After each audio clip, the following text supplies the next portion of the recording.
Recognize Mr. LaHood. Thank you, Mr. Chairman. I appreciate your indulgence for letting me waive on the committee today. I know it's been a long day. I want to welcome our governors here today. Thank you. Governor Pritzker, on behalf of my constituents and myself, I have serious concerns about the current state of Illinois and the continued direction your administration is taking when it comes to sanctuary policies. And I know we've talked a lot about that today. And I want to be clear, your sweeping sanctuary policies are not just misguided in my view, I think they're dangerous. Your agenda puts ideology above public safety, ties the hands of law enforcement, and signals to violent, criminal, illegal immigrants that Illinois is a safe haven. Your administration has made the state of Illinois among the national outliers to defy federal law. And you've doubled down on policies like Illinois Way Forward Act, which is legislation you proposed and signed that prohibits local law enforcement from cooperating with ICE, even in cases involving violent criminals. And I think, hearing you today, I think you honestly believe that refusing to turn over convicted felons to federal authorities makes our community safer. And I'll tell you, Governor, it doesn't. And as a former federal and state prosecutor who's worked very closely with law enforcement, none of that makes us safer or makes law enforcement feel comfortable. Instead of working with federal law enforcement to remove dangerous individuals from our streets in Chicago and across Illinois, you're creating bureaucratic roadblocks and political cover. And in my view, that's not leadership, it's government malpractice. Illinois families are already struggling with the highest combined state and local tax burden in the country.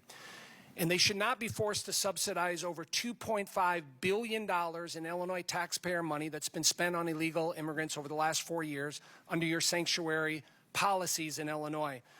I want to mention two specific cases, although I could talk about a lot more. A tragic case involving the family of George Levin, a 63-year-old man who was murdered by a pair of illegal immigrants who were arrested in Chicago in January. He was found bound with duct tape and his legs tied with an extension cord. The title of an article was "Two Migrant Men Beat Chicago Businessmen to Death, Left Him Bound, Gagged," prosecutors say, dated February 1st, 2025. Again, under your sanctuary policies in the state of Illinois. I'd like to submit that for the record, Mr. Chairman. Without objection to order. Second one is a case of two families, and I want to highlight Chloe Polzon and, of course, Catherine Abraham, two girls in their early 20s that were killed in a fatal hit and run by an illegal immigrant in Urbana, Illinois.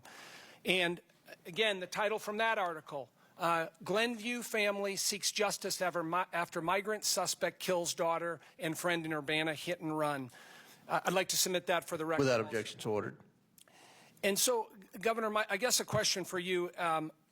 As you hear these stories, and there's many others, does it cause you to rethink your sanctuary city policies or regret some of the policies you've taken as it relates to sanctuary cities?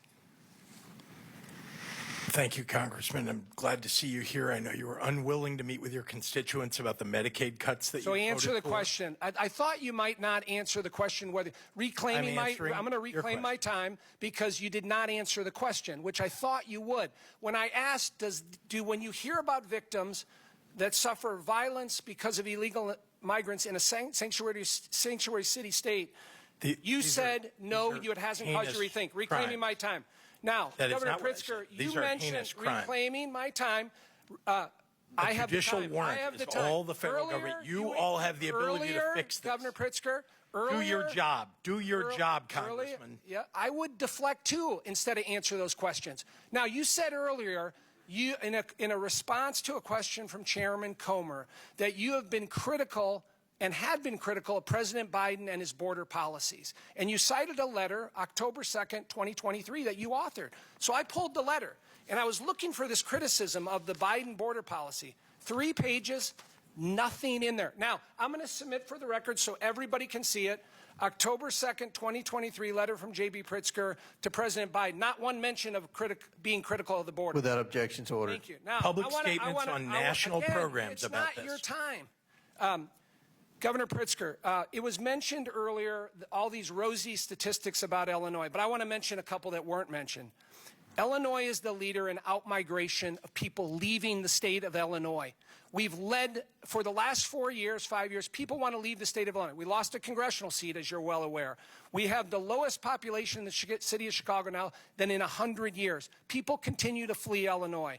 We have the 5th highest unemployment rate in the country, the 2nd highest property tax rate in the country, the 5th highest illegal immigration population in the country, with over 500,000 illegal immigrants leaving in Illinois. None of that got mentioned before, but that's the reality. And to be honest with you, Governor Pritzker, I wish you didn't have to be here today as my governor. I really do. But unfortunately, because of your failed policies, you have spotlighted Illinois, and that truly is unfortunate, and I yield back. Gentleman yields back.